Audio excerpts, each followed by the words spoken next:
Well, greetings and salutations, everybody. Welcome to the best MCU-related show on the planet Earth, the John Campea Show, coming to you from right here on my YouTube channel. I'm, of course, your host, John Campea. It's an awesome honor and privilege, as it is every day, to have you, our international friends, joining us as we get together to talk about our favorite things in the world, movies and movie news and all that sorts of good stuff. And I'm, of course, joined today by the one and the only, the great Mr. Robert Meyer Burnett. Robert, how you doing, sir? I'm doing well, John. I'm not going to gloat, but I will say I told you so. Yeah, well, you're allowed. You're allowed. We'll get to why here in just a little second. Also joining us is Ashley Whalen. Ashley, how are you doing? Hey, I'm great. Good morning, you guys. And I'm actually very intrigued now of what you're talking about. I have no idea. Oh, Rob's just gloating a bit about him calling a much closer number on the Captain Marvel box office than I do. But we'll get into that more in just a little bit. But hey, guys, listen, before we get into the main show, I wanted to plug something here. Now, as I've been talking about the last couple of weeks, me and Robert and Olympic gold medalist Cody Miller, we have launched a brand new, it is now up. We've launched a brand new podcast that you can get on iTunes or all your favorite podcasting apps, simply called Best Movie, Worst Movie.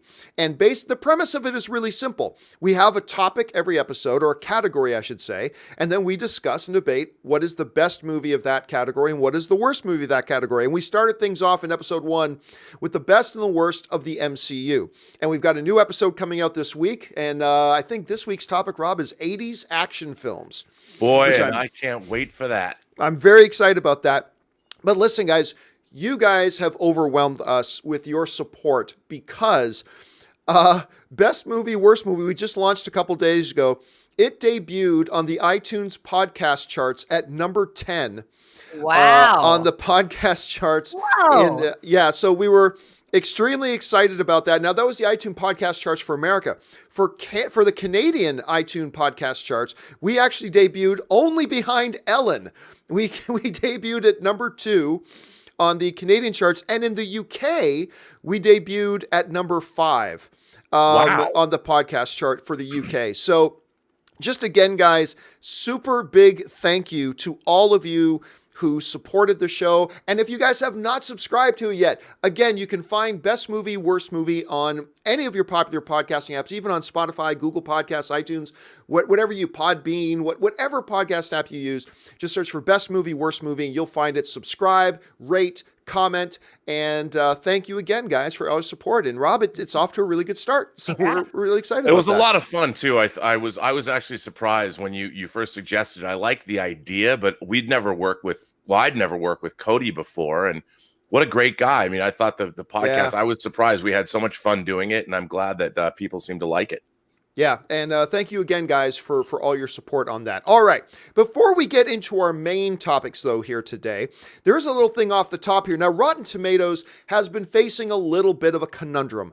What do you do with your user ratings? Because, of course, the user ratings on IMDb and Rotten Tomatoes are completely useless because people who have never seen the movie can jump in there, they can create fake accounts, whatever, and they get blasted. And that became really highlighted when, of course, you all know there was a massive lying smear campaign against Captain Marvel.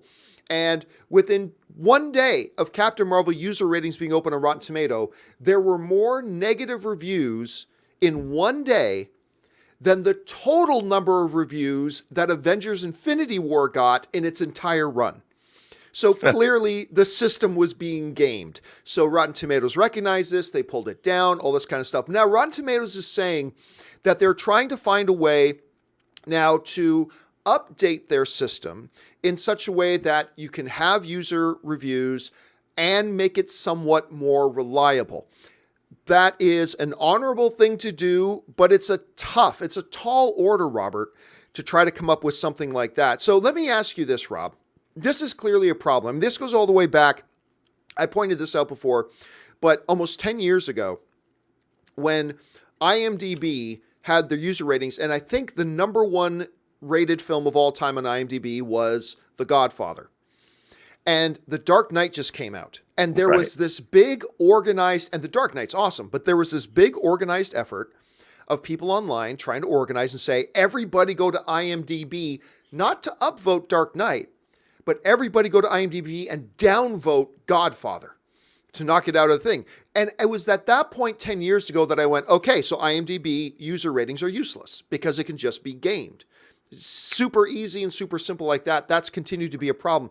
So Rob, let's say you're one of the big wigs over Rotten Tomatoes and you're sitting around a table and the issue on the table in front of you is how can we still have user reviews but minimize the effect of people trying to game the system?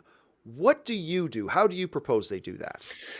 Well, it's interesting because we're in a period of time where the internet is being used. I mean, they talk about Russian hacking of our elections. The Russians didn't hack our elections. They gamed the existing infrastructure that's there, just like fans have done that to Rotten Tomatoes. And we, because we're not evolved as people, feel the need to do these things. I would do this. I think, unfortunately, leave the reviews, let people say what they want, just don't aggregate their responses and give us a number of any kind. Don't give us a percentage. Just say, if you want to talk about Captain Marvel, leave your comments and because whether it's Yelp, whether it's any time that human beings, the general public, is allowed to leave something that's being aggregated into a number that's placing a value on a product or a business, it can be gamed. And unfortunately, the ire of one person can literally destroy a business or ruin the chances of a decent product to connect with the audience that wants to receive that product. And it's unfortunately the world we live in, but until we're more evolved as people and don't feel the need to do these things, I think we need to remove people's ability to do it. And I think being able to leave comments is fine because that allows other people to use their own opinions to judge, is this review real or is it not? Just don't attach a percentage number to it, and don't allow people to be able to nudge that number. Only have a certain, in terms of your percentage, only allow certain vetted, whether it's internet pundits like us or whether it's established print journalism critics. You have to get credentials to get to that percentage number. You have to earn the right. Right. Well, and there's two different numbers, right? There is the critic number already that is only for critics. I would say keep that and get rid of the public, because we have proven we are not mature enough to do that. Unfortunately, I think this is a problem of the modern age. Our public digital space is not being treated with the civility that we would expect to be treated in the physical public space. And it's unfortunately a problem. I got to tell you what, I like your idea a lot. Continue to allow the written user reviews, but don't show an aggregated score. So it can't. And then if somebody can't influence an aggregated score, a troll's not going to go in there and try to do anything because trolls are historically lazy. Right. I love that idea. Let me propose a little bit more of a radical idea, which would be much more difficult. Yours is the much easier one to implement than mine. But honestly, I only see one of two options here. Although now with yours, I see a third option. But one of two options is this. Number one, you can't fix it. You can't fix it. Right. Just do away with it. Rotten Tomatoes wasn't built on user reviews. Rotten Tomatoes was built as being a critical analysis aggregate. That's what it was there for. That's what it was created on. That's what it was built on. So just get rid of the user reviews in general. However, I do like the idea of user reviews. Me too. So here's what I would propose, although it would be a pain in the ass. It would on several levels, and I'll go into how and why in a second. But here's what I propose, and this came up on an open mic I did this weekend, and here's what I propose. Pull a little bit of a Cinemia, where, okay, you're just an average viewer, and you'd like to submit your thoughts on a movie you just saw. Great. First thing you need to do is you need to upload a photo.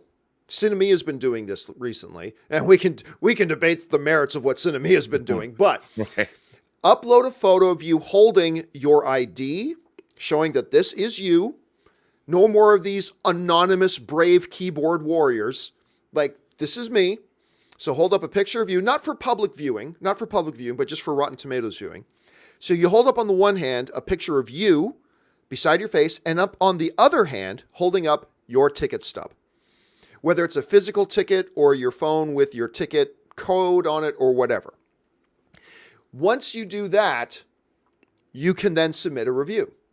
They say, it's actually you, and you actually saw the movie. Now, that's not perfect because you can still game the system a little bit there, because you could, if you're good at Photoshop, you can just Photoshop in a fake Sure. ID, you can Photoshop into that, but historically trolls are lazy.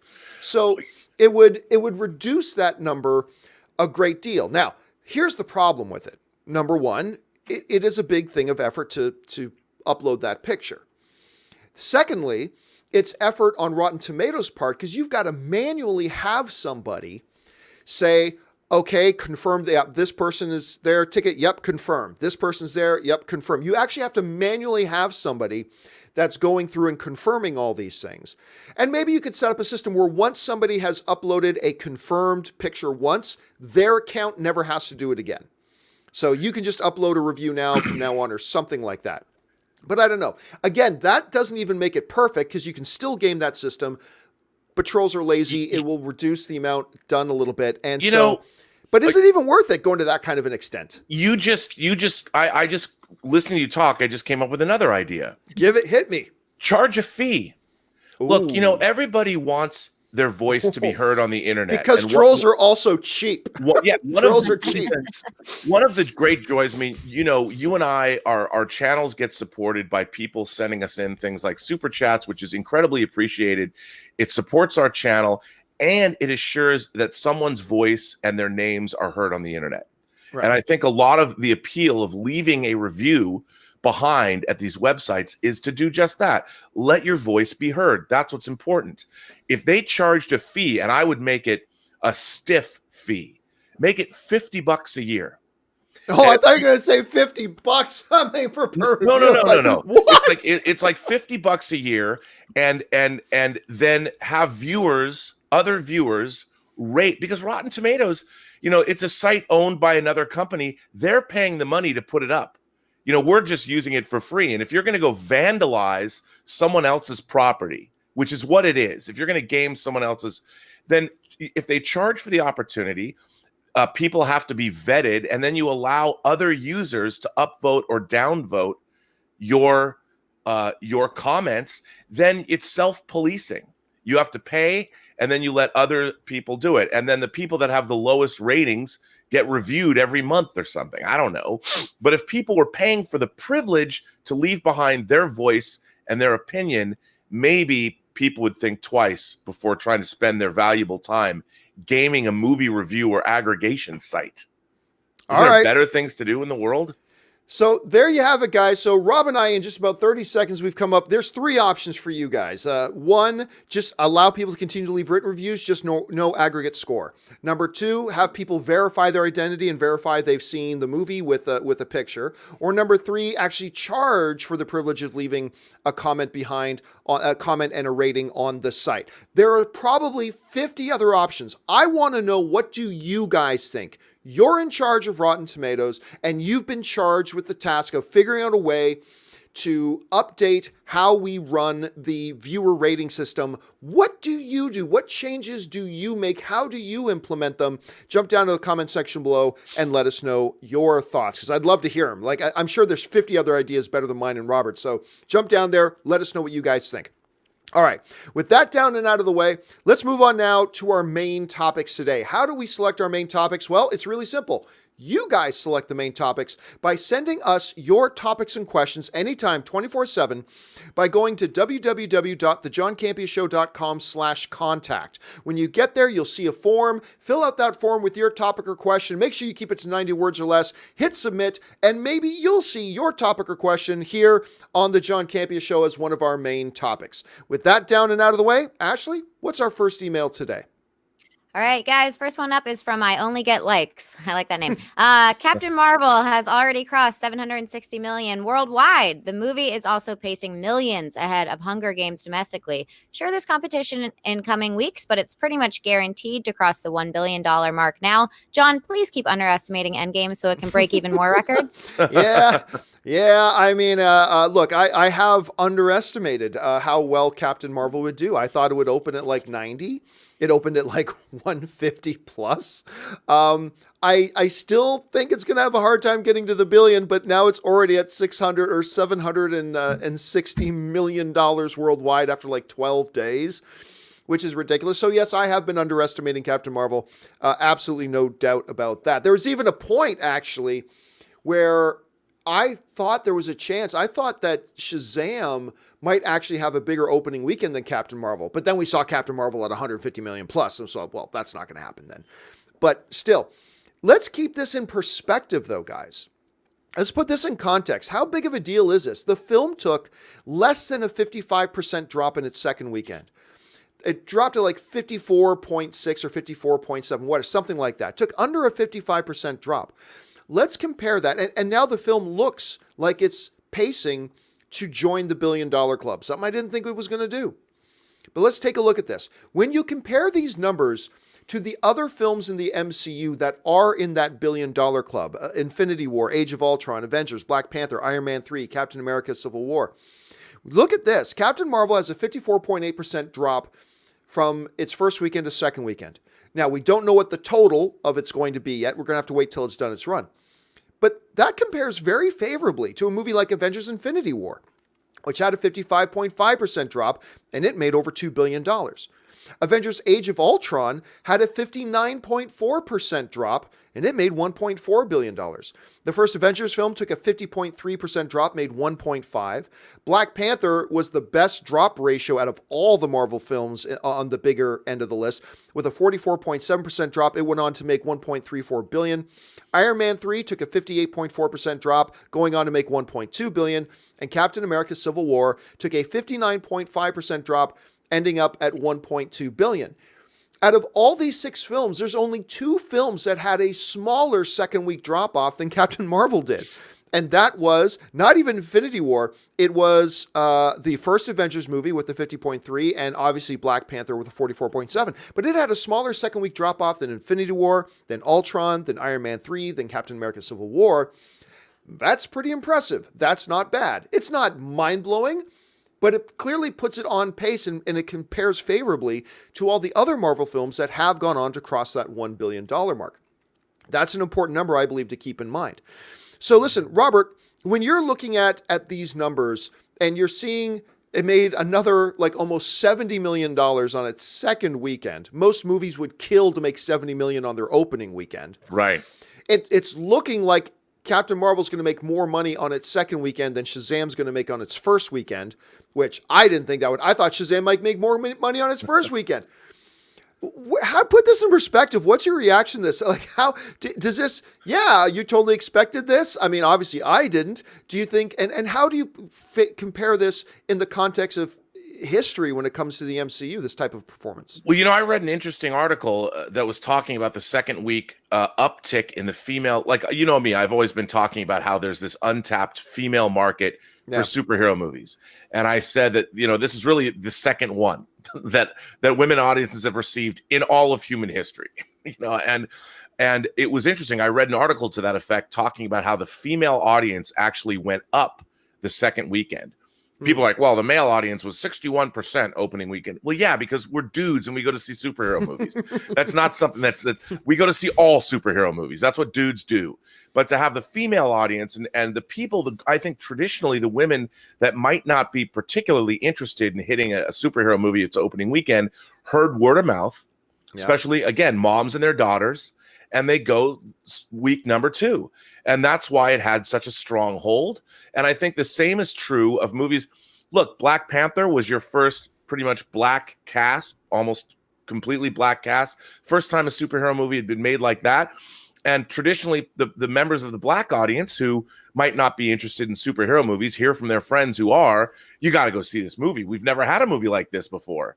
And then the second weekend, you get a whole influx of people that aren't necessarily turning out for opening weekends of genre films, superhero movies. They go, they have a good time, and the movie has staying power. And what's really interesting about these Marvel movies that I don't think that our fan community understands, because still people are writing these weird or making weird videos about how Disney bought their own tickets to inflate the price. It's just craziness. I mean, it's like, who's going to do that? If you've ever worked at a studio, they won't spend $1 without accounting for it. Please do not dissuade those people, because I want them to keep talking, because I find it endlessly entertaining. It's crazy. But I do think that, you know, what the Marvel Cinematic Universe has done that has been so brilliant is they are providing basically 4-quadrant entertainment. Now, forget Black Panther and Captain Marvel appealed to audiences that don't traditionally go to these films all the time, but these movies are rousing entertainments.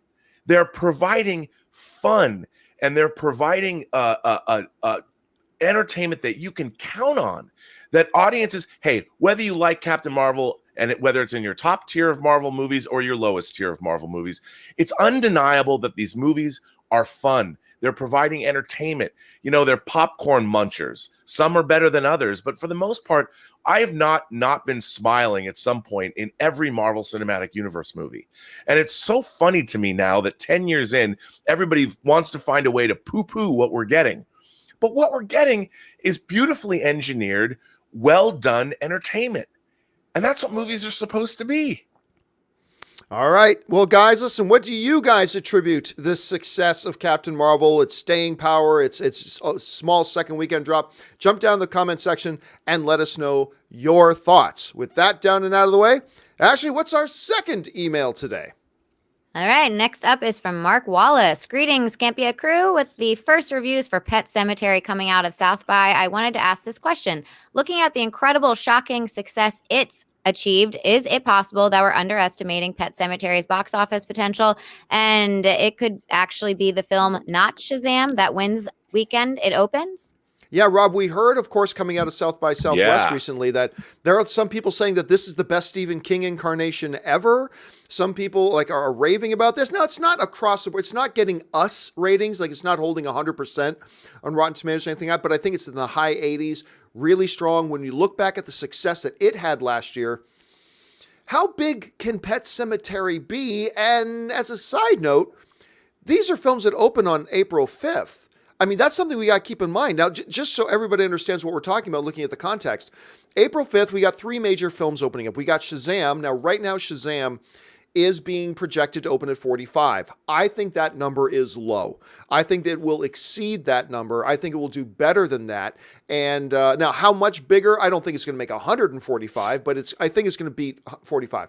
Pet Sematary is tracking at 25.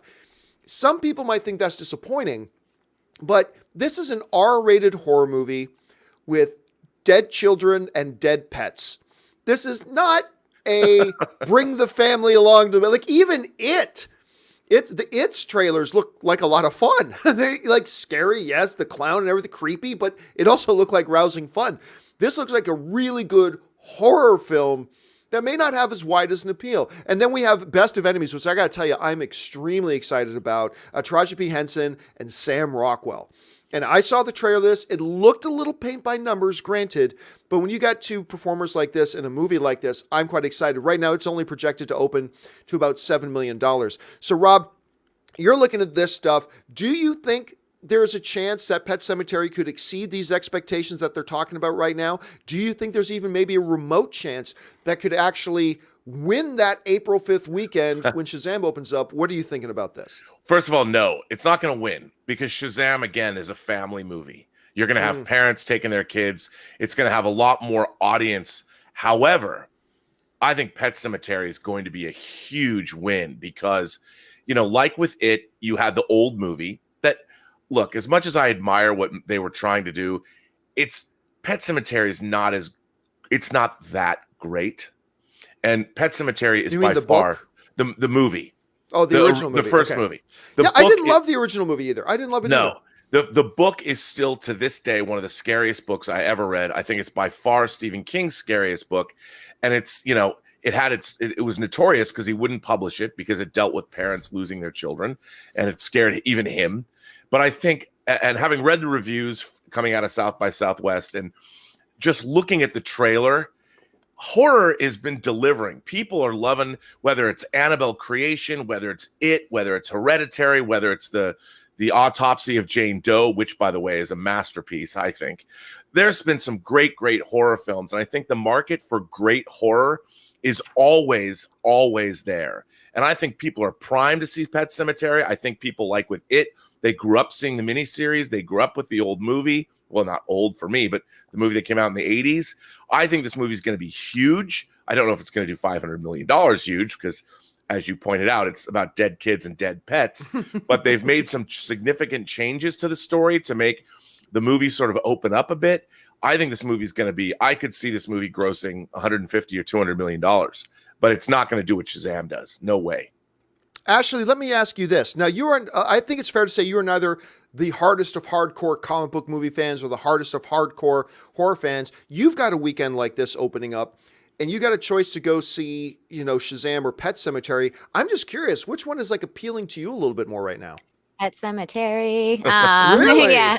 Yeah, definitely. I do love horror films, especially, right now, like you were saying, Rob, there are so many good ones out right now, and the genre is just like popping. And I think that like, there's Suspiria, and then, Get Out wasn't straight up horror, but Get Out, and then Us is coming out, and then this, I don't know, for some reason right now, I just feel like it's like a flurry of exciting horror flicks, and I can't wait to see this one. Well, it's great to hear you say that because as it was pointed out, or as it's been proven over the last 2 decades, women are one of the biggest audiences for horror. It used to be like, oh, boys would take their girlfriends to see horror movies and get them to cower in the corner. That isn't true at all. Once they found out that women would turn out in droves, that's why Hereditary was A24's most successful movie. And I think the female audience for this, is going to be huge. And it's absolutely. My friends and I are already talking about going because we also do like a Sunday Scaries night, and so we watch horror films on Sundays. I'm not as diehard, but I because I get scared. But I think Pet Sematary is going to be really fun and freaky. Looks scary. Hey Rob, I must have missed the email. Did you get your invitation to Sunday Scaries? I haven't gotten an invitation to Sunday Scaries. I mean, a bunch of girls at Sunday Scaries. Must have gone into the spam. Must have gone into the spam folder. I just wrote down for the next one. I was like, Autopsy of Jane Doe, because I haven't, or I don't know. I don't know. It's really good. Yeah, it's really good. That I guarantee you. You guys seen Babadook? I can't even talk about that. Babadook is great, but we can get on the sidetrack here really easy. All right, what is our next topic today? All right, next one is from Mike. Hey, John. So producer Lorenzo Di Bonaventura recently said that a sequel to Transformers: The Last Knight is being developed, as well as a sequel to Bumblebee. Why would they continue the Bay Transformers movies if The Last Knight bombed with critics and disappointed at the box office, especially since they've shown with Bumblebee they are capable of doing a much better job? The question, Mike, is not why would you do another Transformers, like a Transformers 6, a sequel to Transformers 5. The question is not, why would you do a sequel to Transformers 5 when you've already kind of relaunched a new universe with Bumblebee? The question is, why the hell would you do a sequel to Transformers 5 when you've just rebooted the franchise so successfully with Bumblebee? Bumblebee was exactly what this IP needed, all right? It was a break from it. It was a little bit questionable whether it was a reboot or not, and then recently they kind of made statements saying, yes, this is the launch of a new story, of a new universe. So Bumblebee was going to kind of be used as a reboot and all this kind of stuff, and great. You had to take a movie like Bumblebee to repair the damage you have done to this property with crapfest after crapfest after crapfest Transformers movie that you squatted down and shited out into our mouths over the past number of years. You ran this thing into the ground, which should be an automatic billion-dollar franchise every single time because it's the Transformers. You crapped out crap, and then finally, with The Last Knight, the audience clued in and said, you tricked us every time with fabulous marketing and fabulous trailers, and then we've gone and been disappointed over and over and over again. So finally, The Last Knight comes out, maybe the worst of the bunch, and that's saying something. And it took a massive plummet in its box office returns to the point that when Bumblebee was coming out, a lot of us said, Bumblebee's going to have a hard time. Because not only does it have all the challenges that a movie on its own faces trying to be successful, it's going to have a hard time because it's also fighting a massive uphill battle trying to fight against all the crap and garbage and dead weight and issues that come along with it. All the baggage that now come along with the Transformers name to the audience. It's got to fight against all that, and it's going to struggle at the box office. Well, guess what? They put out a fabulous movie in Bumblebee with a fabulous director in Travis Knight, and they completely rehabilitated the image and the perception of Transformers again, giving us something with heart, with character development on top of spectacle and action and all that kind of stuff. And the movie actually ended up being profitable, Rob. Like, I just didn't think it was going to be possible for that movie to be profitable, no matter how good it was.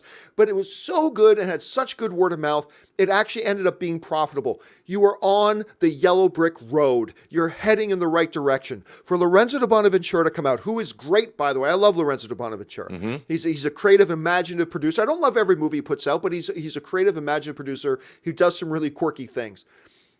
For him to come out now and basically kill any of that momentum going, yeah, you know what? Maybe we can do a sequel to follow up on some of those big narratives we got going in Transformers The Last Night. Why the hell would you do that? I can't even imagine. You ran this franchise into the ground going in that direction. You've got yourself back on with good footing going the right direction. You actually got Bumblebee to actually be profitable. Why would you go back? Rob, I'm begging you. Tell me here. What are they thinking? Why would they do something like this? Now, it's important to point out that he only said we're developing something. 10 movies go into development, but only 1 out of those 10 ever make it in front of a camera. So just because he says they're developing, that doesn't mean it's going to happen. But why even think this? Why even play with this idea, Rob? What are they thinking? Well, look, I think that the Transformers franchise, I'm a fan of franchises that reinvent themselves. Like, as a Godzilla fan, there is multiple Godzilla continuities. The James Bond franchise, when Daniel Craig came on board, they went back and showed James Bond get his 00 status, and the Craig continuity is a very tight Bond continuity, but it's different than the other continuities, and you can still enjoy those films. Bumblebee was sort of a reboot of the Transformers franchise, and they can go ahead and continue on that continuity, and people will still enjoy it. They get the concept of what Transformers are, just like the Nolan Batman movies are different than the Tim Burton Batman movies, but people still know Batman. And I think if they come up with a look, like you said, by the way, I wish I was sitting next to you when you do your rants. It's great because you can feel the energy is palpable. But and I agree with what you said, because the Transformers movies I have not loved. But if you figured out a way to take all of that gobbledygook mess and figure out a way to use that continuity and weave in an interesting story and maybe change up the style. I think one of the problems with the Transformers movies is Michael Bay's style. It's sort of brash and crass and loud and banging. But why not make more of I hate to say it, a thoughtful science fiction film within that continuity and change it up? Maybe it could work. Maybe. I mean, it would take somebody really creative to do it. But I think the Bumblebee franchise, that version of the Transformers, if they continue on, is a new Transformers continuity that will give people what they really want and restore the luster that the first film brought to that franchise. Well, yeah.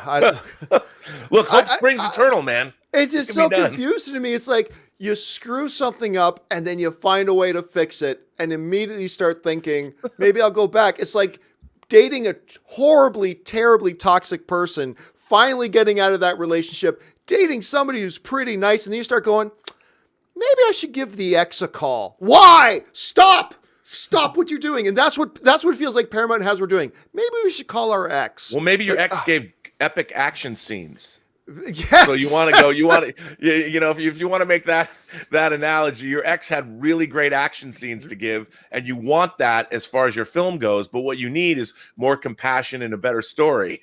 There's the new Robert Meyer Burnett t-shirt. My ex gave epic action scenes. So there you go. All right, let's move on now to the next email. What is the next topic today? Next up, Danny Ramuni. Hi, John. The Hollywood Reporter just released that Ezra Miller is rewriting a Flash movie script alongside Grant Morrison. Apparently, he's been clashing with the directors over what vision he believes the movie should have. What do you think? I know you say an actor's job is to act, so do you think that it's even professional of him to rewrite the script? Thanks.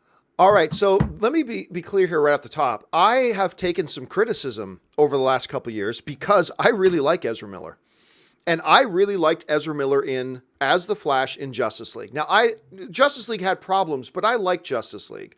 And one of the reasons I enjoyed Justice League because I really liked Ezra Miller's rendition and incarnation of the Flash. I thought he brought a really nice dimension to the film. Like whenever he did or said anything in the movie, I found myself smiling and enjoying it. And it warmed up the movie. It warmed it up a bit.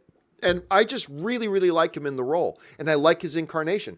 So I have been a big fan of Ezra Miller in this role.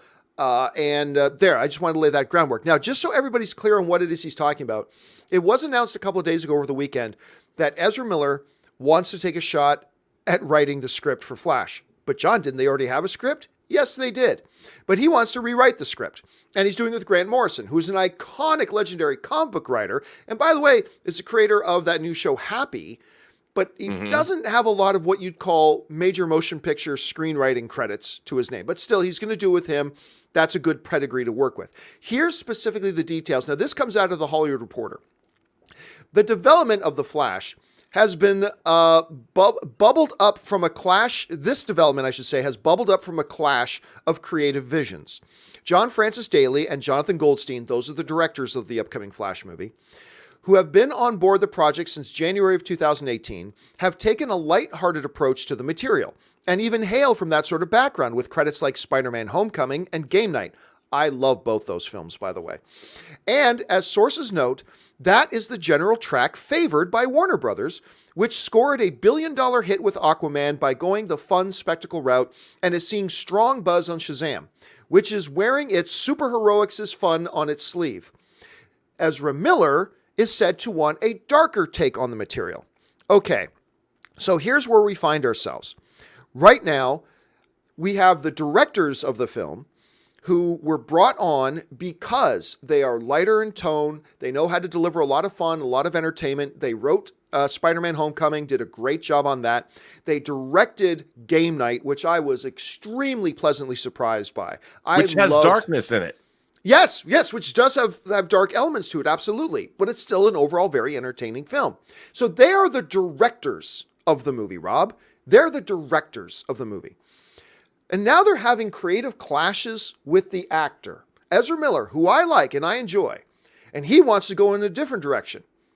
Ezra Miller, The Rock has some words for you. Know your role and shut your mouth. One more time. The Rock has some words for you. Know your role and shut your mouth. You are an actor, Ezra. Know your role and shut your stupid mouth. This isn't your movie. I like Ezra Miller. I've defended Ezra Miller. I have stood up for Ezra Miller. I have championed Ezra Miller's Flash.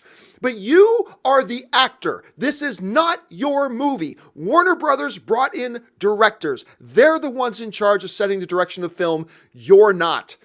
And this whole idea of the actors clashing with the directors. Why is this an issue? Why is this an issue? Why is Warner Brothers even entertaining this petulant little child and saying, okay, Ezra, you want to take a shot at writing the script, go ahead. Why are they even entertaining this?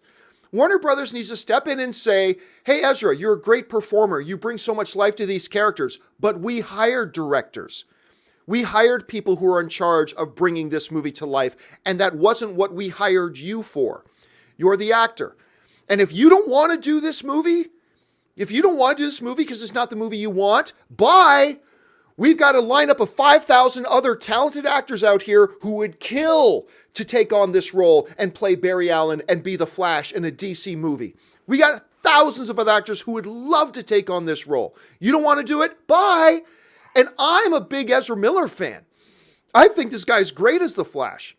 But I do not understand more and more the fact that why not just have, you know what, turns out the gaffer yeah, the gaffer wants a different direction for this movie. So Warner Bros., well, okay, if the gaffer wants a different direction for the movie, we better let him write the script.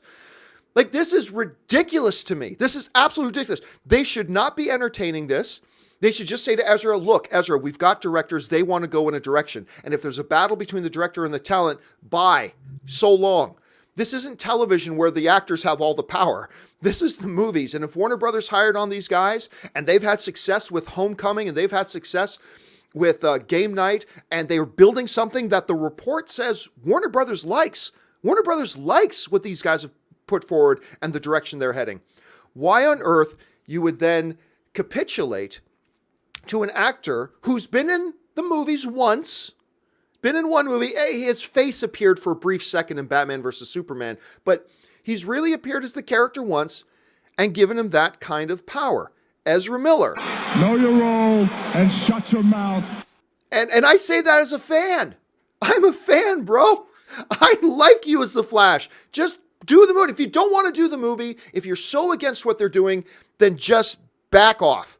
Just back off, step out, and don't do the movie then. But anyway, Rob, it just infuriates me when I see this sort of thing, and it really frustrates me. How do you see it? Well, here I have a different take. Okay. First of all, Ezra Miller is well liked at Warner Brothers. He's in the Fantastic Beasts movies. Yes, and he has more coming out with them. As an actor, he's stood by and watched how many creative teams come and go from this movie. He, as an actor, has put up with 4 or 5 directors coming and going, how many different scripts being written, and he stood by. His deal to play Flash is running out. I think it runs out at the end of May. Yes. And like Simon Pegg did, Simon Pegg came in and wrote Star Trek Beyond. He came in and rewrote a script because it wasn't working. I mean, Bob Orsi was going to write and direct that movie, and Simon Pegg came in and rewrote a script because Simon Pegg loves Star Trek, and he's a gifted writer in his own right. But I think that Ezra Miller is trying to protect not just a job, but he's trying to protect a character that he's been invested in now for years, and he's watched the studio, frankly, and all these other creative entities come and go. And I think he's like, you know what? I don't think he would normally do this. And I think the studio was behind him, said, okay, try this. And he did get to co-write it with him, one of the great comic book minds of the 20th and 21st century, in Grant Morrison. So if an actor is going to do this, and I look, for the most part, I agree with you. Actors are hired to do their part. You know, like, stay in your lane. But in this particular case, I do admire him taking some ownership over this property, because after all, if they don't work it out in another month or two, he's out anyway, unless they re-up his deal. And I think in this particular case, I do admire what he's doing, and I do admire the collaborator he chose to work with, because he's going A-list in terms of at least comic book writers. And I do admire what he is trying to do. I would have more sympathy for that position if they just brought on these directors 2 months ago, right? Because I agree. I mean, you raise an excellent point. This is a project that has been in chaos. Yeah. And this is one of those things that Walter Hamada inherited. He inherited this mess, and he's just trying to find a way to get out of it right now. But these new directors were brought on over a year ago. They were brought on a year ago. So there hasn't been the same amount of upheaval and chaos that there was up until that point, because there was a lot of chaos, a lot of upheaval. It seems, according to the reports, that these guys have a direction and a story that Warner Brothers tends to like. It's just that Ezra Miller's saying, I don't like it. I want this movie to go in a different direction. Well, who are you? And I will say this. I think there are some fundamental differences between the Simon Pegg situation and this particular situation, but I can't help but wonder, Rob, and let me know if this is just too far-fetched. Warner Brothers over the last couple of years has pulled a lot of PR moves that were simply PR moves to save face. Have Ben Affleck get up at Comic-Con and say, I'm still Batman. Right. Have people say this and have people say that. Could this just be a matter of, look, Ezra's not going to be our Flash anymore.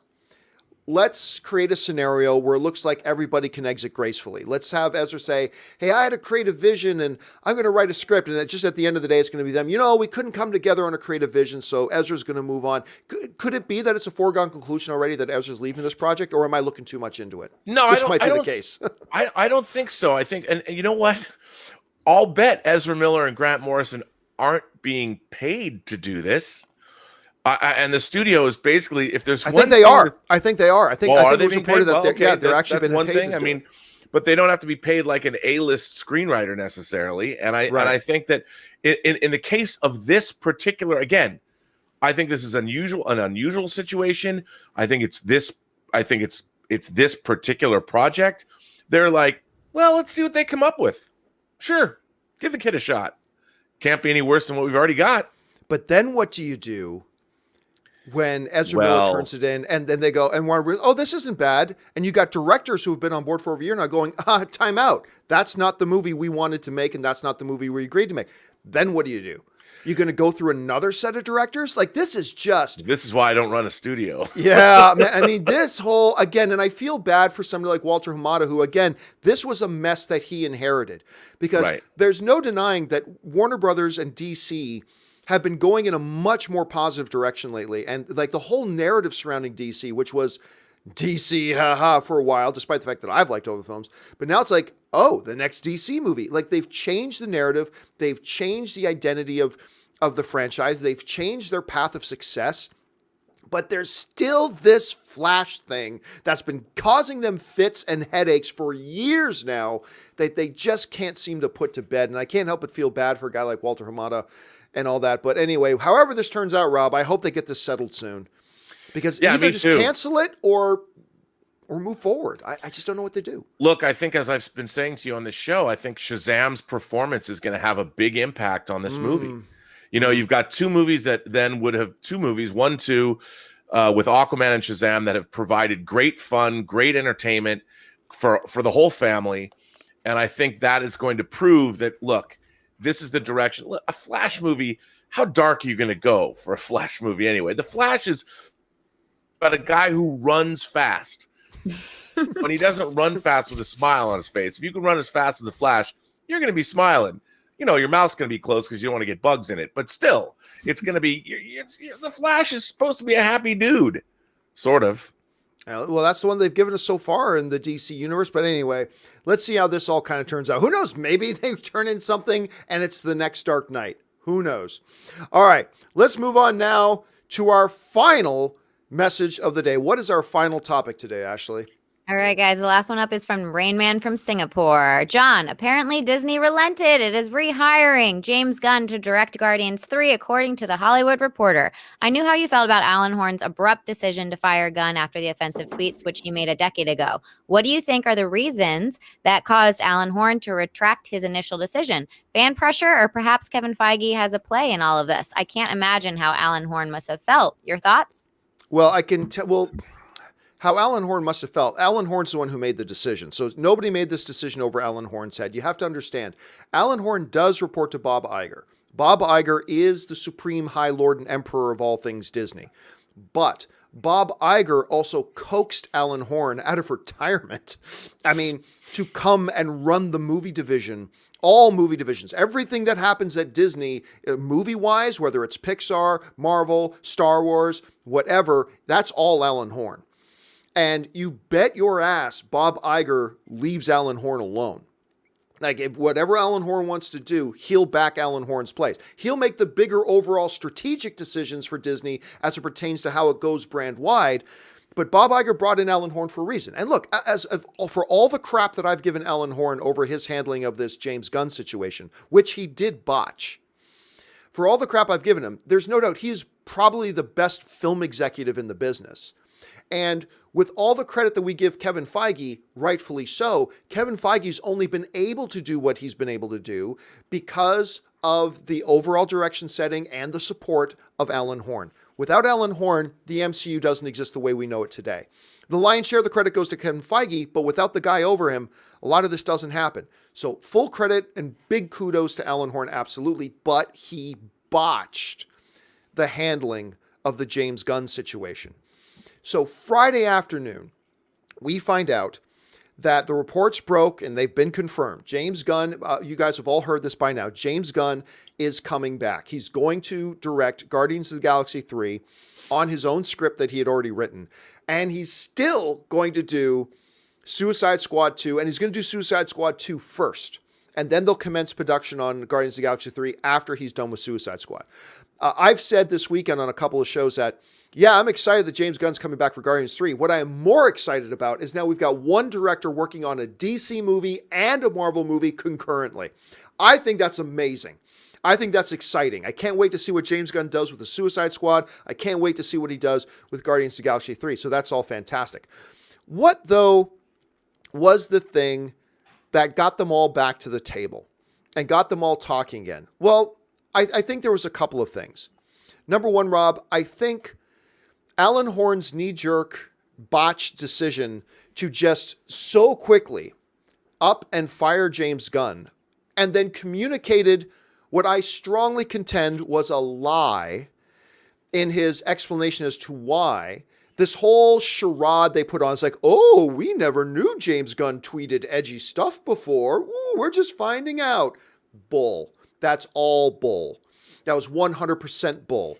You know that Disney vets the people they're going to have in high-profile positions, stuff like that. And these were publicly available tweets. These weren't buried with Steve the Pirate's treasure on a beach somewhere. These are out, public, available. They knew. Now, Rob, I've contended this whole time what Alan Horn should have done, even if he wanted to go ahead and part ways with James Gunn, which I would have understood, not agreed with, but understood. If Alan Horn, and I've said this before, his statement should have been, we here at Disney love working with James Gunn and appreciate all that he's done for us here. And we were aware of some of his colorful mistakes he's made in the past as far as posting, jokes on social media that were in poor taste and offensive to many people. In discussing the situation with Gunn, we also want to be sensitive to our loyal Disney fans. So in agreement with and a discussion with James Gunn, we've decided to part ways over future films from now, and we wish James the best, blah, blah, blah. Had they put out a statement like that, I, once again, would have disagreed with the decision, but I would have understood the decision. And instead, what did Alan Horn do? Oh, he said, what? Oh, we are separating, in his words, we're severing all business ties with James Gunn. Severing business ties with James Gunn. Oh, we're so offended, blah, blah, blah. And put on this charade and whatever. I think a couple of things took Alan Horn by surprise. Number one was the backlash from the fans. I think that surprised him a bit.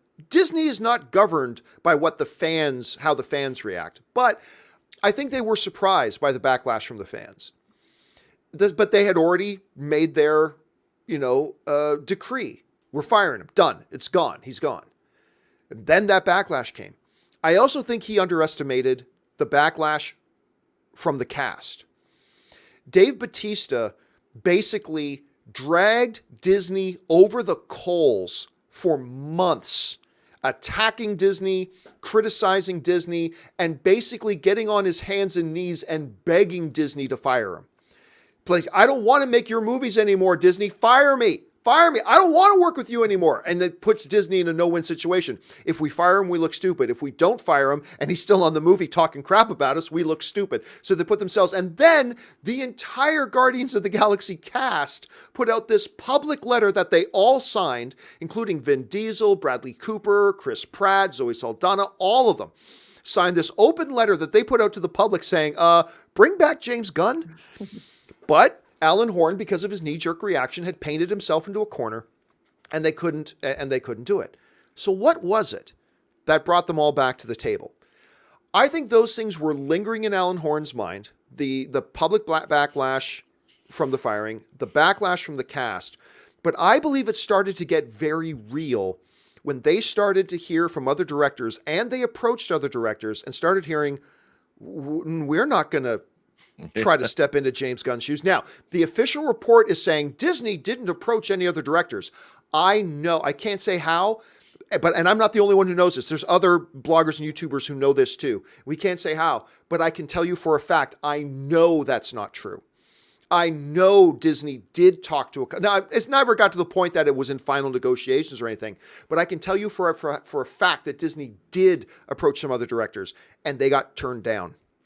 And I think that might have been the last thing.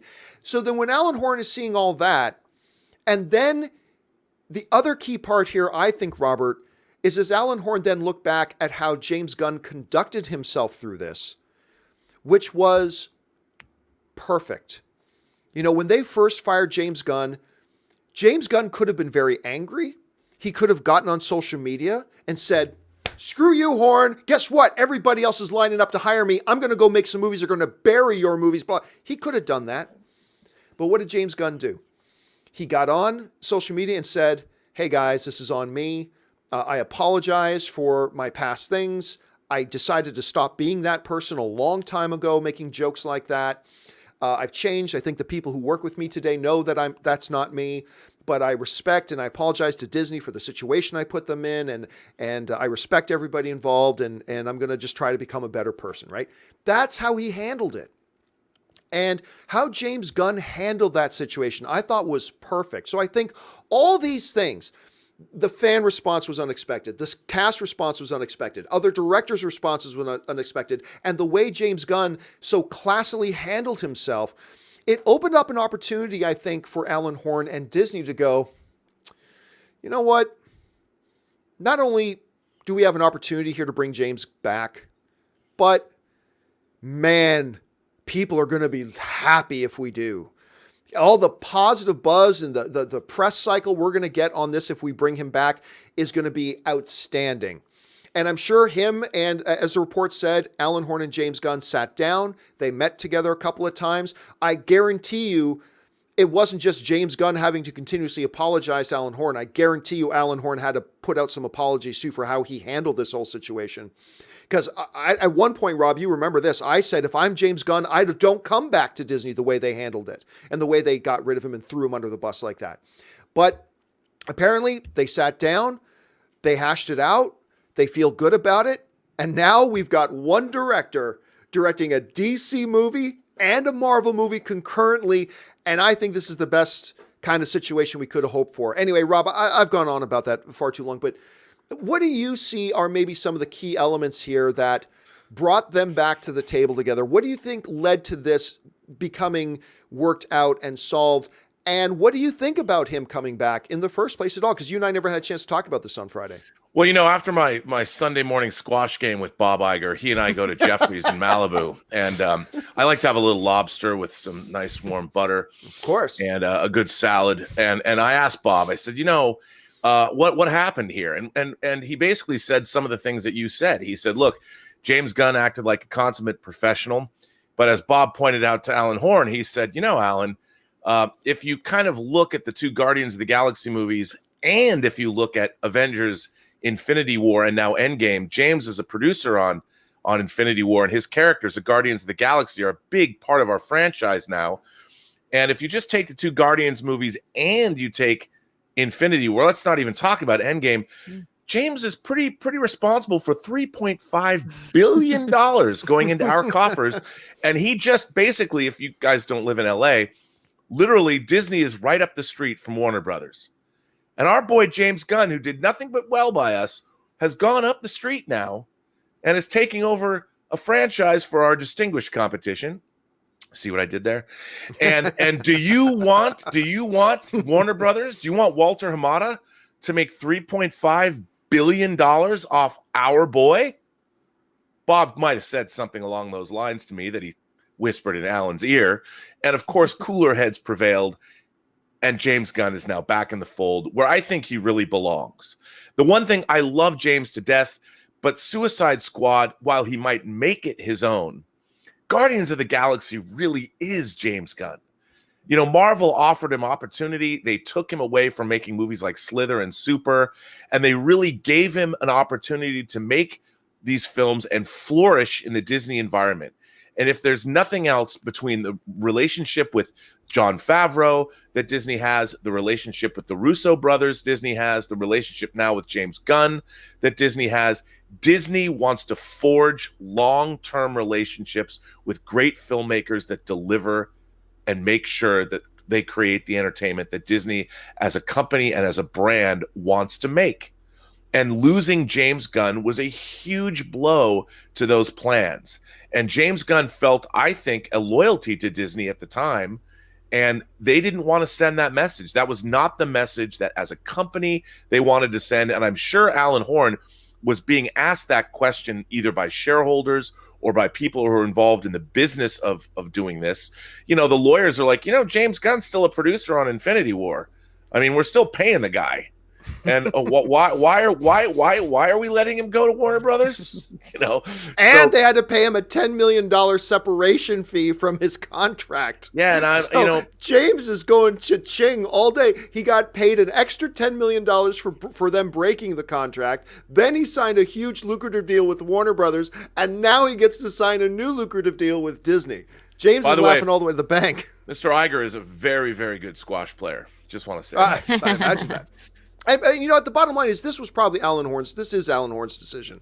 And Bob Iger is going to back, just like Bob Iger backed Horn's decision when he decided to fire him, Iger was going to back Alan Horn's decision to bring him back. And I think there was probably a lot of discussion, a lot of talk. Honestly, I don't think Kevin Feige had much to do with this.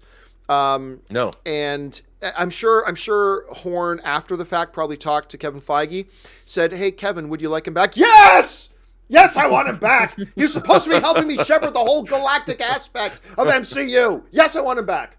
Oh, okay, I'll take that as a maybe. So yeah, he probably got Kevin Feige's thoughts, but yeah, make no mistake about it. Kevin Feige works for Alan Horn. He also told me he wanted to find out what was going to happen with Adam Warlock.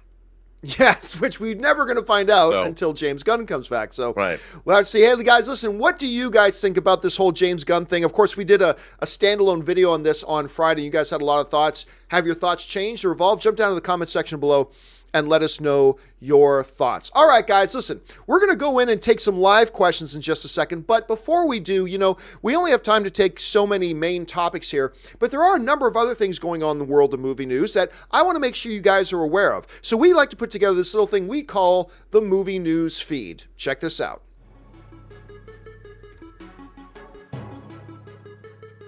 First up, it's been over 2 years since Matt Reeves was officially announced as the new director of the upcoming Batman film following the departure of Ben Affleck from the director's chair, and we still have no idea who the new Batman is, when the new Batman movie will come out, or when a new Batman will even start shooting. Well, we may now know the answer to that last question. It's been speculated that the Batman could potentially start shooting near the end of 2019, and now Reeves himself seems to indicate that could be the case when he stated in a tweet that it's looking like sometime around the year's end. Now that's hardly any confirmation, but hey, at this point, we'll take anything.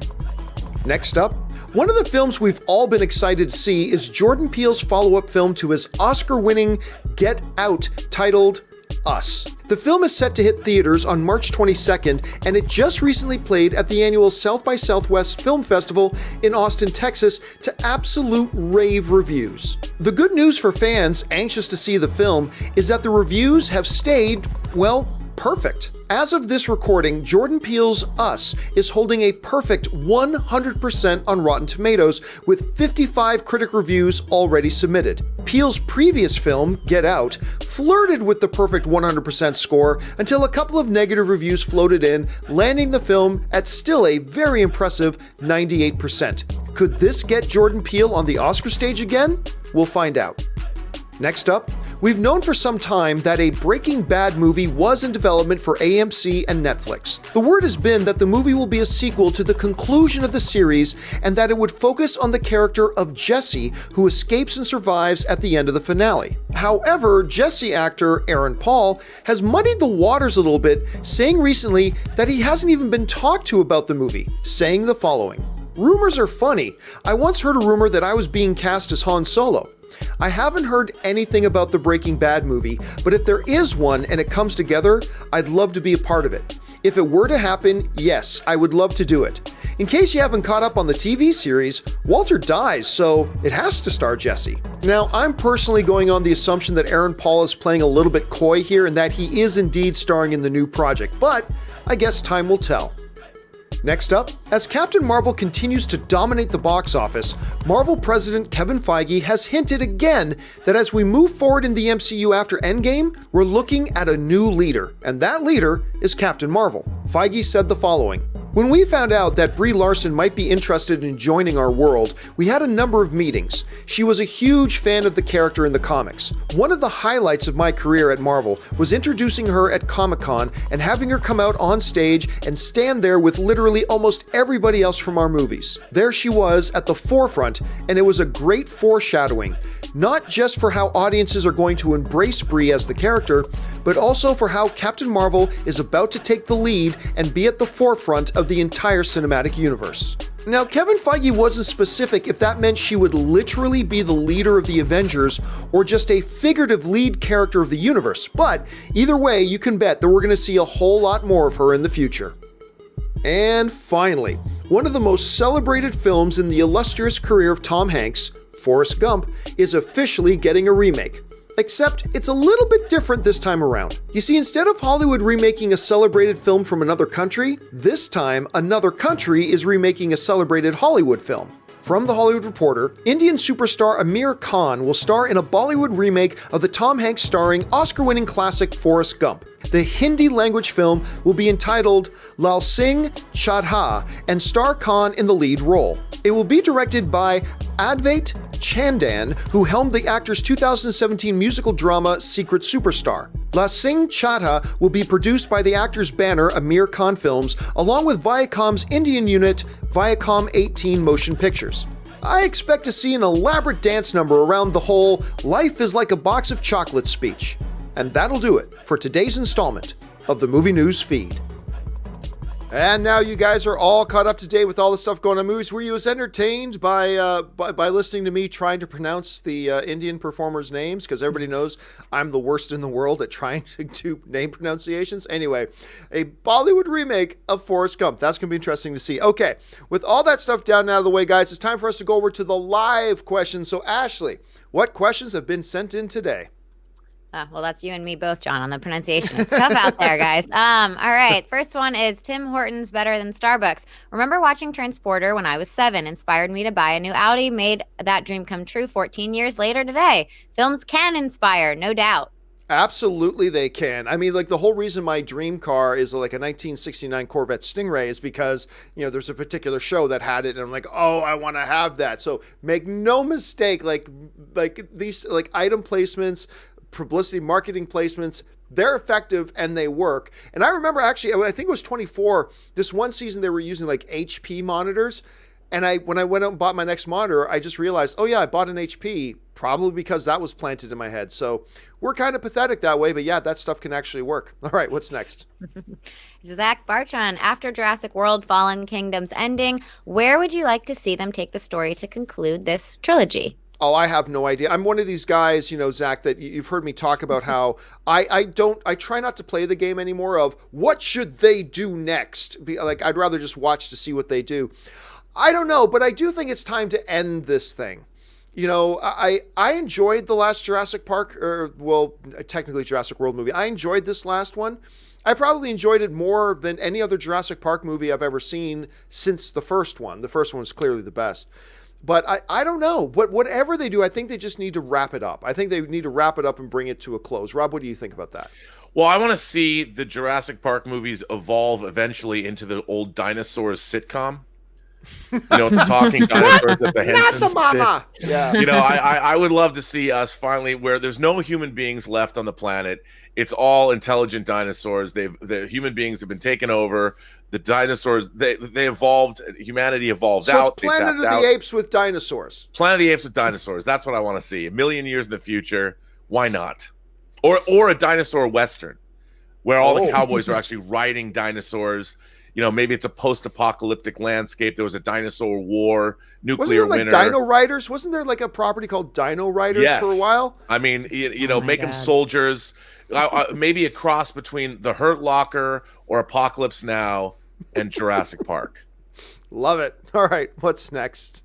It'll probably happen. Magic K, Ray Fisher is out. Ezra Miller, probably the next. Well, yeah, there's a report, an unsubstantiated report, by the way, going around out there right now that Ray Fisher is officially out. That DC has kind of scrapped the Cyborg project, which I believe that. I mean, we haven't heard anything about it for ages. But then that also means that Ray Fisher is out in general. I don't know if that's true. It's too bad if it's true because he's actually a fine actor. Like they got him from stage. He was a stage actor, which, I mean, those people know how to cut their chops there. And so I was really looking forward to seeing him do more, but that's the report. I don't know if it's true. Rob, do you feel one way or the other about it, whether he's still I don't there? know if it's true either, but bring him onto the Titans series, man. Bring Cyborg back to the Titans where he belongs. All right, what's next? Life's good. Saw Captain Marvel for the 4th time this weekend, and a lady brought her young daughters with her. A great movie for empowerment, whether male or female. Yeah, and that is one of the cool things is when you go to see these movies and you see the kids coming. I remember having that same experience with seeing Wonder Woman and seeing like both parents or just moms bringing their daughters. There was something really special about that and really cool about that. And now seeing like young girls showing up to these events dressed as Captain Marvel and everything, it's pretty cool to see. And Rob, you've seen the film a couple of times. Like I know I've seen a lot of families bringing young girls to it. Have you seen the same thing in your audience? Yeah, no, absolutely. The second time I saw it was on a Sunday afternoon, and it was packed with mothers and daughters. Packed. Nice. All right, what's next? My sister's best friend has 4 kids, and she brought all of her kids, and she said that the one thing that she loved is like it was not too scary for them, and then a lack of a love story. She was just like they all loved it. She brought them twice, and I saw it last night, and I felt really empowered walking back to my car. I just felt like a badass. So you just brought up a great point. You brought up a great point, Ashley. One of the things why I think, and I don't think I've ever pointed this out, but I think one of the reasons I like this movie so much is no love story. I know exactly. I love that.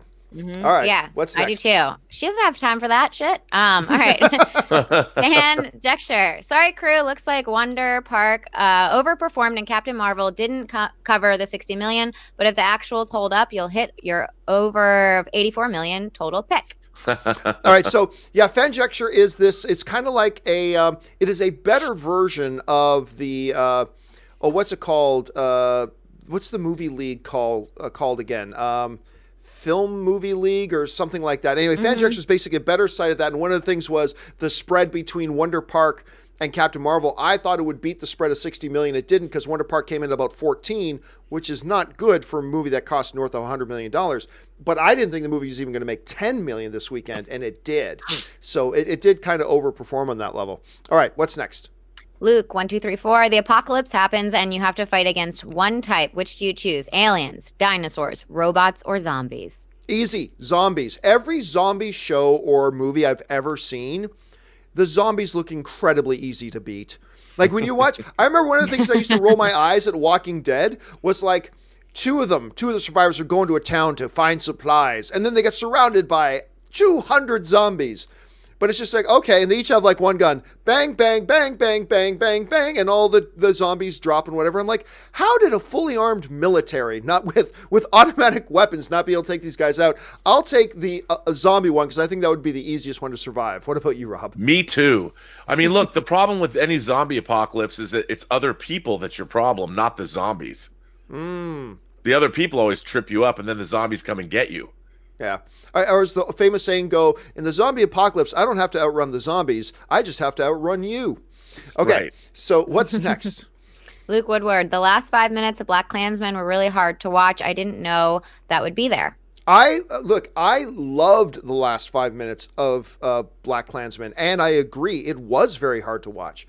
It was an interesting decision by Spike Lee, but I thought it was important because we just watched this whole movie that was out of time. Right? It was not in our time. It was not in our context. It was set in a different era. But I thought what I loved about the last 5 minutes of Black Klansman was that it reminded us very poignantly, hey, folks, all this crap they were just talking about that happened way back when, guess what? It's still here. And I thought it was surprising. It was difficult to watch, but I thought incredibly powerful. And one of the reasons why it was like my second favorite movie of the year. I thought it was fantastic on that. What do you think about the end of that, Rob? The end of that movie? Well, sorry, my dog was barking and I turned off my sound for a minute. Just something changed the cat. But I think it was incredibly important to deal with. I mean, the fact, like you just pointed out, none of this has gone away. Have we changed that much? Not really. I mean, it hasn't gone away. It hasn't gone away for the entirety of human history, and I don't think it's going away anytime soon.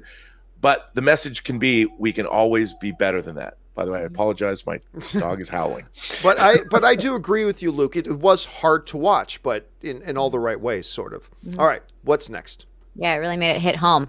Murray Reich, maybe Venom is the key to stopping Thanos. LOL. Well, yeah, I mean, wouldn't they love to bring in Venom now? But no, Venom is still is very comfortably planted in the Sony cinematic universe. We'll see if someday Sony and Marvel merge this stuff over. But right now, Sony's very happy with where he is. I'd like to see Venom take on Goose. Oh, that would be fun. A Flurkin versus an alien symbiote. Maybe they know each other already. There you go. All right, what's next? Curtis Lopez, if you three can have a walk-on role in a Star Wars movie, what would it be? An alien, stormtrooper, resistance fighter, or Imperial officer? I'll go Imperial officer only because my face will be exposed. If I'm some sort of a trooper or anything like that, might have a helmet on or something, I just want to be able to go to my mom and my dad, there I am, Mom! Like, I just got to be able to do that. So I'll take Imperial officer. What about you, Rob? Resistance fighter, because I want a cool new leather jacket. Ooh, good call. What about you, Ashley? Which one would you take? Resistance fighter too, but also it'd be kind of fun to be alien, but not overly prosthetic alien, just like cool, bizarre like arm and like a little face situation. Or an extra ear, ear alien. There you go. Got it. All right, what's next? Zach Bartran watched all the Leprechaun movies yesterday. Such god-awful schlock that I can't help but to love. And the new one is actually decent, which is something I never thought I'd say about this franchise. You know what? I'm not even sure that I saw the new one. I watched all the classic. I watched all the classic. Oh, me pot of gold. Oh my God, that's some. But they're like, those movies are like car wrecks. They're terrible, but once you start watching it, you can't stop. Like I read yesterday that Darren Lynn Bousman, who directed a lot of the Saw movies, wants to come back and reboot the Leprechaun franchise. Why not? I was like, I'd watch that. Ashley, were Leprechaun movies ever a part of Scary's Sundays? Or Sunday Scaries? They were not. But I definitely watched them. I mean, Jennifer Aniston, come on. It's ridiculous. Oh, my God. All right, what's next? Curtis Lopez, even if the secret Disney screening at CinemaCon is not Endgame, there's still potential possibility it can be Aladdin, Lion King, or Toy Story 4. It's true. Now, Rob, you and I, we're going to CinemaCon here in a couple of weeks. I'm still holding out hope that their secret screening is going to be Endgame. They have screened MCU films there before, and this year they just happen to be honoring the Russo brothers with their Visionary Directors of the Year award. So, but I mean, it is like 3 or 4 weeks away from when the movie releases. So I think you might be onto something, Curtis. It could end up being wouldn't it be great if it was Lion King? But that's still way too far away. It won't be Lion King. But Aladdin, that's a possibility. Toy Story 4, there's no chance, 0 chance. But Aladdin is a possibility, and I would dig that too. But what I really want it to be is Endgame, clearly. But do you got a gut feeling as to which one they might be showing? Endgame would be the obvious one because it comes out the soonest. But I don't know if they want it out. I don't know if they trust people enough. Not to spoil it for people. I mean, even though it's supposed to be official, it's an industry, it's an exhibitors convention, really. And but us wily people, I can't keep my mouth shut. Don't say that, just in case they're watching. Yes, you can. We can all keep our mouth. Yes, trust us. Yes, we can keep our mouths shut. Now show us the damn movie.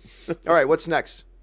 Christopher Benson, salutations. Over under 25% that a Zoltar machine makes a cameo appearance in Shazam. Ooh, that's a good line. 25%. Yeah, that is a good line.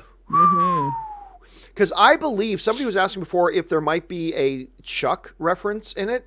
And a buddy of mine, Rodney, he put up a picture where there's a Buy More sticker on the back wall of a store that he's in, which I think is the store that Chuck worked in the television series Chuck.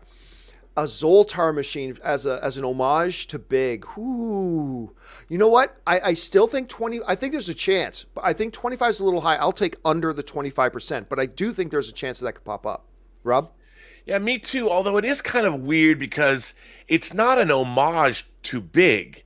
It only has a Big-esque sort of idea behind it. And it's people that are saying, I don't know if when they were making the movie, they said, oh, this is like Big, let's reference Big. Oh, no, I don't think so either, no. Yeah, so I you know what, I'm going to say no. I'm going to say there is no Zoltar reference. You'll take under the 25%. Under the 25. All right, what's next? Akuma Magneto. Someone asked me what has been the best horror movie I've seen in the last 5 years. Without hesitation, I said Gone Girl. Rosamund Pike scared me shitless. That movie is awesome. Mm-hmm. Yeah. And I remember, Rob, me and Ann saw that with John Schnepp and his fiance at the time.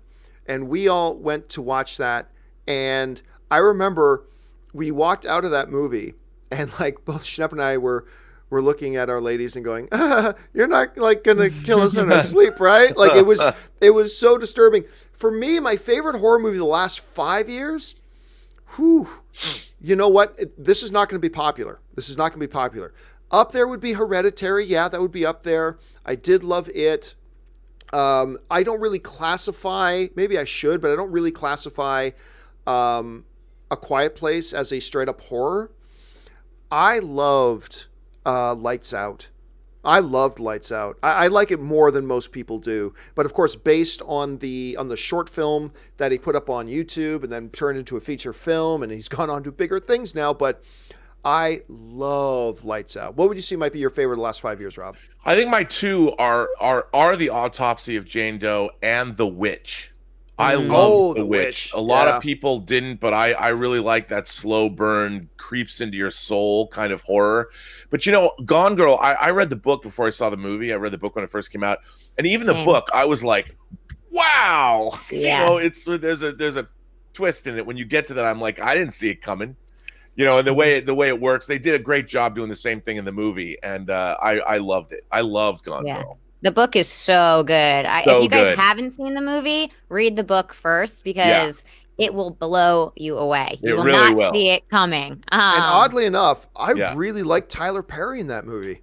He was great. I thought Tyler Perry was great in Gone Girl. Yeah. Movie's awesome. Right.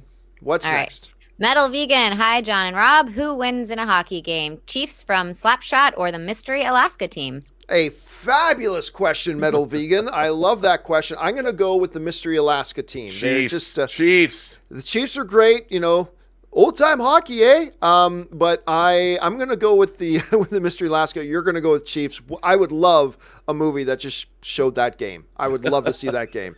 Mike Myers calling the play-by-play. Fabulous. Dude, I want to see that movie now. If you guys haven't seen Slapshot, it is not a movie you could make today. You could not make Slapshot today, but it's freaking hilarious. All right, what's next? Willow Yang. Can the director of an animated movie get awards recognition for Best Director? In your opinion, should that be allowed? Absolutely yes, and absolutely yes. Directing a movie, you are telling a story, and you're in charge of the overall arc of the story and taking the movie and, you know, doing all the things you need to do to tell that story. And it doesn't matter what the medium is. If it's, you know, live action, animated, you know, finger puppets, it doesn't matter. If you directed a film, you directed a film. So yes, they do qualify. They can be nominated. Has an animated film, Rob, ever had its director nominated for Best Director? I don't think so. Because, I mean, the only animated films that have ever been nominated for Best Picture are Beauty and the Beast, Up, and Toy Story 3. So I got to imagine no animated film that didn't get nominated for Best Picture would have their director nominated. I have to go back and check those, but I think you're right. I don't think any of them ever have. But yeah, they do, and I'm totally open for it. Rob, do you agree that animated directors... I do agree, and I think, look, there is a prejudice against people. I mean, not against people, but against animation as opposed to working with people. I think what's interesting, when the Oscars were even conceived way, way back in the day, there was no thought that an animated feature film would even exist, much less be nominated for Best Picture. And And I think that as our entertainment has changed and evolved, that's why they allowed Beauty and the Beast to be accepted for Best Picture for the first time.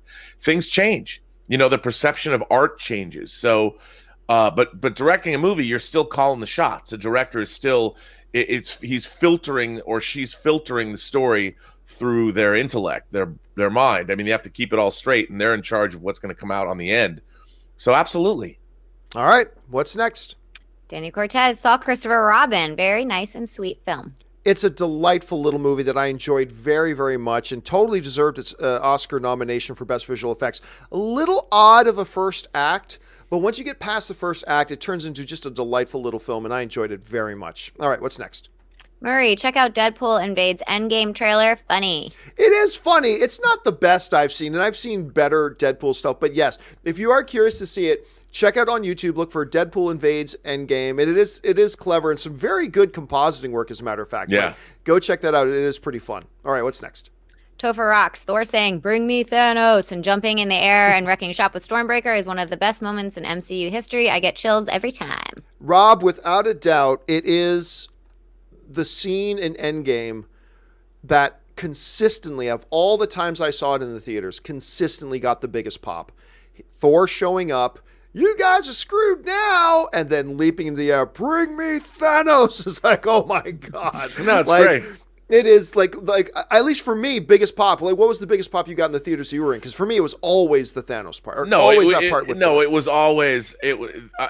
Because that's the most rousing. That's like the Millennium Falcon coming out of the sun at the end of Star Wars to help Luke blow up the Death Star. I mean, it's so great, and you see Thor crackling with that energy, and he's got Stormbreaker flying through the air. I mean, that's one of those that's one of those moments at the end of Breakfast Club when Judd Nelson throws his hand up in the air as he's walking down the field. It's one of those moments when you always want to have those in a theater. And man, that was it. That was it. Right. He was literally jumping for joy with Stormbreaker to wreck shop. It's great. All right, what's next? Murray, imagine if troll news comes out that Captain Marvel now has to make $1 billion to break even. Then these people are really desperate.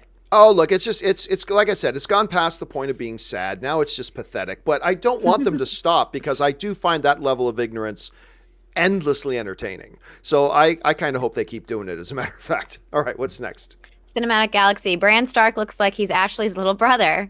I never I can never unsee that now. We both kind of have like a sharper nose, I guess.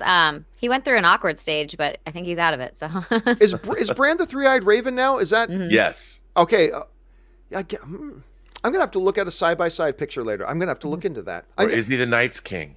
Our investigative, maybe he is the Night King. All right, I'll have my investigative reporters look into this. All right, what's next? Ben Ellman, what are your thoughts on Ethan Peck as Spock?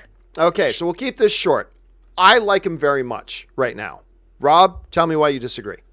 I don't disagree. I just think he's completely out of character as Spock, and he should shave.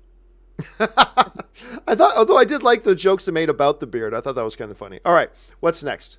Kidman, 104. John, thoughts on maybe Rhodey dying in Endgame? He's been around since the Iron Man 2, and we all love his performance. Also devastating to Tony.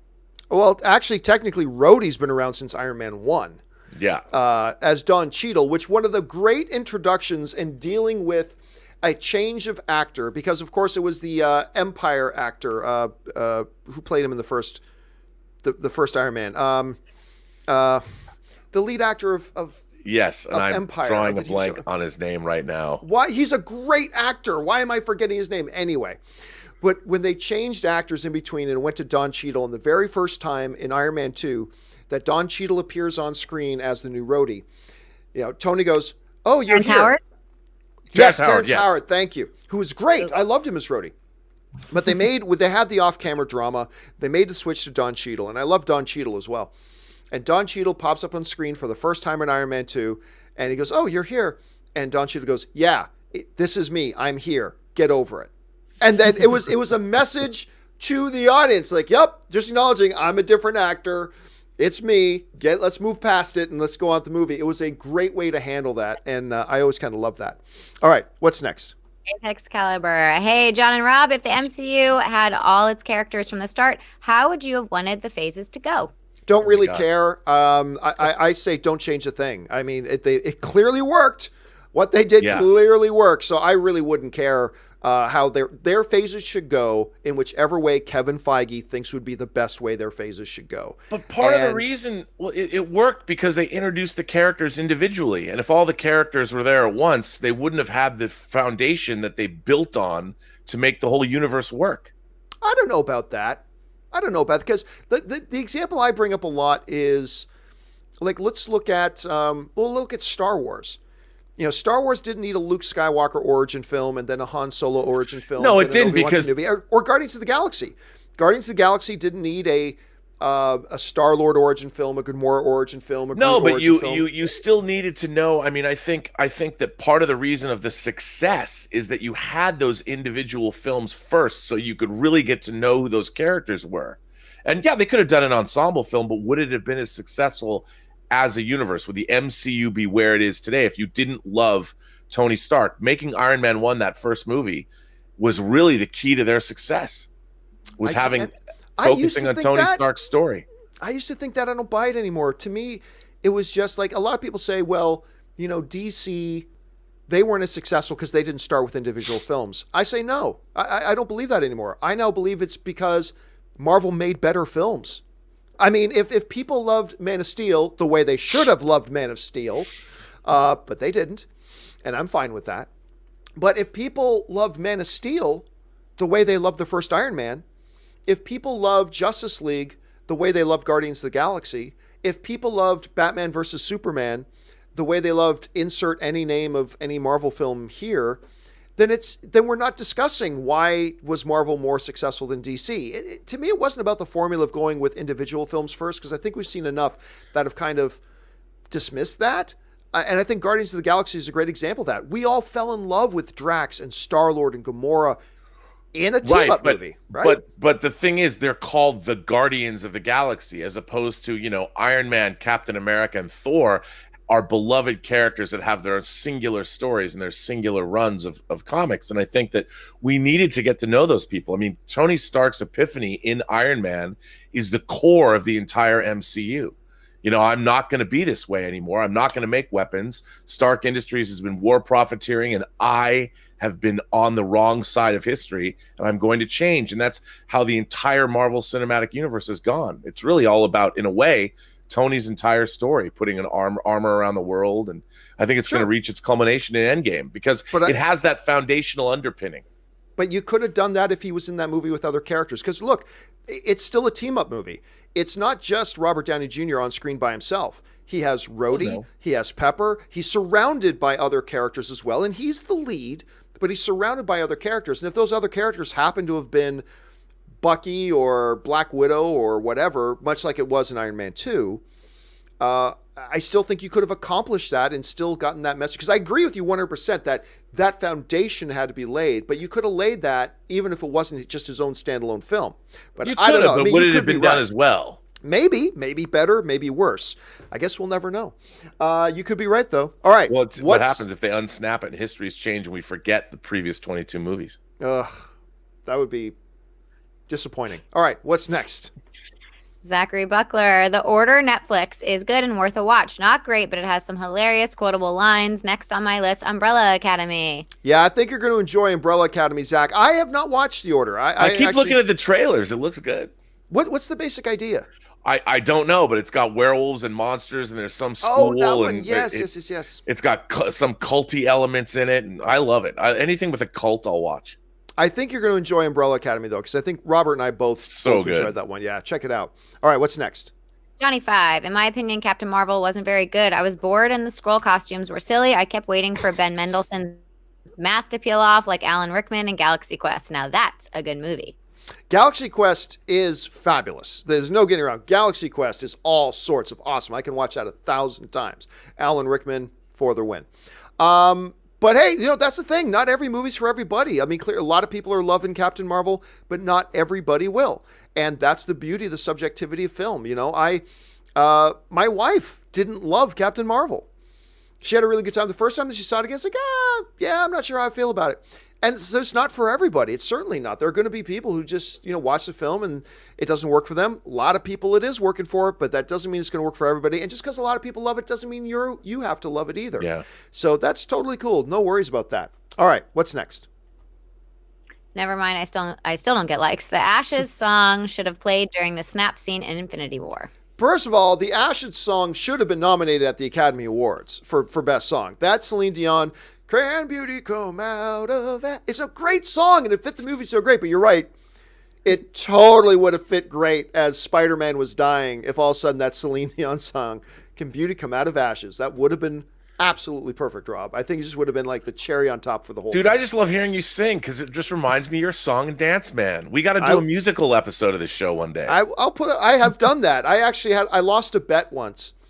And so I had to open up a mailbag episode once of me singing "Only Want to Be With You" by Hootie and the Blowfish, and I actually had to open up a thing with that once. And so maybe I'll do it again sometime. All right, what's next? Koba, Paramount are doing it because the 5 awful Bay movies still made money, but when a good Transformers movie is made, Bumblebee, it makes it the least. Yeah, but you're looking at it from the wrong perspective. You got to look at it in the bigger picture here, Koba, and that's. They ran it into the ground. They were able to make money, but they could have continued to make billion-dollar films from now to eternity if those movies had been good. And then we started to see the repercussions and the effects of constantly making crappy movies that eventually the audience just gave up, even though the trailers for The Last Night were fantastic. I love the trailer for The Last Night. But the movie sucks. Like, unmitigatingly sucks. I mean, all film's subjective. That's just my opinion. But it sucks. And they took a massive nosedive finally because the audience said, "You've fooled us too many times with this." And it was the repercussion of that Transformers movies had become a laughingstock. And that's why I said before Bumblebee ever came out, Bumblebee's got a huge uphill battle to fight because it's got to fight against all this baggage that Transformers movies suck that all audience now just assume. And so you got to be able to look at it from the holistic point of view. Like, yeah, they got away with it for a while, but eventually it caught up with them and Bumblebee paid the price. But Bumblebee also started to turn things around. And the notion of going back and undoing all the repair work they've done with Bumblebee, to me, seems asinine. Like, absolutely ridiculous. Why even consider it? Why even let a hint of that get into the news cycle? I don't know. It seems very, very backwards thinking. All right, what's next?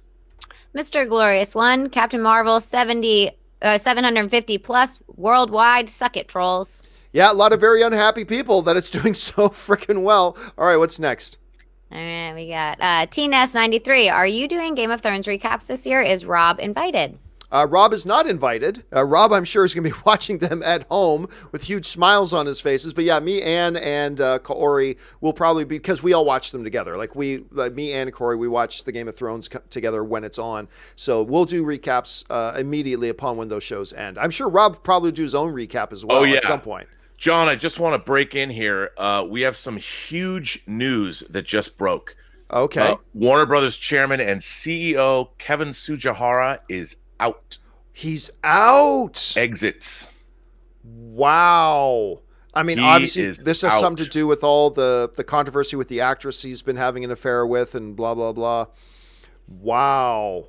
Walter Hamada, Ken Tsujihara. Yeah. Wow. That's... it just goes to show you, kids, one of my great lessons in Hollywood, everybody should be mindful of. Never date actresses. Don't date actresses until your business with them is completed. If your relationship with them endures past whatever business you're doing, then you can date them. But not while you're at work. Yeah. And not while you're married, apparently. That's the biggest wow. lesson. that might be the biggest lesson. If you are going to date them and you're a studio executive, don't get them roles in movies while you're dating them. So wow, Walter Hamada. I keep saying Walter Hamada. Kevin Tsujihara out. Wow. I used to love Kevin Tsujihara, and then that whole thing about the mess that he refused to let Justice League get pushed back, as Joss Whedon wanted to fix a whole bunch of more things in the movie, and he wanted to push it back into the next calendar year. And the reports are, whether they were true or not, the reports were that Tsujihara refused to let them move the release date of Justice League because he thought there was a possibility with the AT&T takeover that he wouldn't get his bonus for Justice League if it released in the next year, whereas if released in that calendar year, he's still guaranteed his bonus. And that was like, ooh, that's not cool. That's not cool. Okay, anyway, let's move on. I'm sure we'll talk about this a little bit more. Sorry to break in. I just thought that. No, that's totally good breaking in, but I'm sure we'll cover more of that on tomorrow's show when we get more details. Okay, let's just take a couple more. What's next? I'm upset. Whatever happened to Jason Lee? Isn't he? Hold a second. I might be thinking of totally the wrong name, but I thought he was in Flash. I love Jason Lee. I mean, he was in Almost Famous. You know, he worked with Kevin Smith, obviously. Oh, yeah. Then he had the TV show something Earl. Yeah. Something. I wasn't thinking of Jason Lee. I was thinking of somebody else. That's a good question. I don't know what happened to him. I love him. My Name is Earl. Is that what you're talking about? My Name is Earl. Yes, that's the show I'm thinking about. Yeah, he's great. I know. So I mean, I don't know. It'll be interesting to find out. Okay, what's next? Stubble McShave saw M. Brooks films yesterday. It's good to be the king. First of all, Mel Brooks, if you're talking about Mel Brooks films, it's always good to watch Mel Brooks films, particularly Spaceballs. I keep telling people it's my all-time favorite spoof movie. Spaceballs, all-time classic. I love it. You got a favorite one, Rob? You know what? I love High Anxiety, Ooh. which was sort of his Hitchcock homage, and he made it in this. It came out after Blazing Saddles, but yeah, I do like History of the World too, Part 1. You know, okay, I do guys. not like Robin Hood Men in Tights, however. Do not. Robin Hood Men in Tights, The West. Why am I freezing on the name of Blazing Saddles? Blazing Saddles, yeah. Blazing Saddles, Young Frankenstein. I mean, Frankenstein. Frankenstein. All right, guys, that will do it for today's installment of the John Campea Show. Now, for all of you who still had super chat questions waiting to come in, Emmanuel, Edgar, Colin, I'm upset, all the way down. Don't worry. I'm going to gather these up. I'm going to put them with the other super chat questions we have outstanding, and those will get addressed in a video today. So keep your eyes open. Your questions will get answered in the next companion video coming out later today. Keep your eyes open for that. I want to thank, of course, the people joining me on this show, the one and the only, the great Mr. Robert Meyer Burnett. Robert, where can people find you online? Well, you can find me on Twitter at BurnettRM, find me on Instagram at RMBurnett, or find me on my own YouTube page, The Burnett Work, or at my website, theburnettwork.net. And the equally great and fabulous Ashley Whalen. Ashley, where can people find you? You guys can find me on my Twitter at AshAttack1, or my Instagram is my name, Ashley Whalen. And you guys can follow me on Instagram simply at John Campea. And make sure you guys go and visit www.thejohncampeashow.com. That will do it for us for today, guys. Thanks so much for joining us. My name is John Campea, and until our next video, bye-bye.